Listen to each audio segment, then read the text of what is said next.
I think some of the earliest signs, say in the workplace, are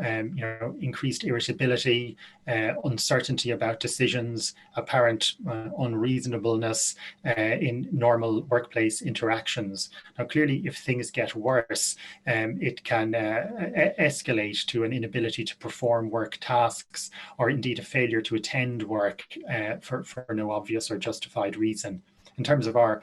sort of personal or family lives, this will most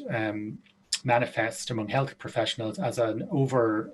obsession with work, a preoccupation with work, or a development of the idea that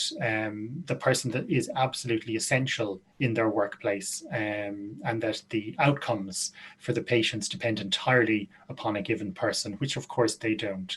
As you know, it always helps as healthcare professionals to see that we have an important role, but we have a role as part of a system, and there are so many moving parts that no individual can be deemed responsible for a given healthcare outcome. But once we fail to see ourselves as part of that system, part of that machine, we're taking too much on our shoulders, and that's a real problem at the moment.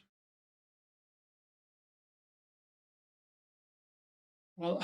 it can be very difficult, and sometimes it can prove impossible to open up that discussion. Um, two things present themselves. Perhaps the first way is to confide in that person that you are anxious and having a degree of compassion fatigue yourself, and this normalizes the experience and allows them to say "me too," or "it's happening to me as well," or "I know what you mean."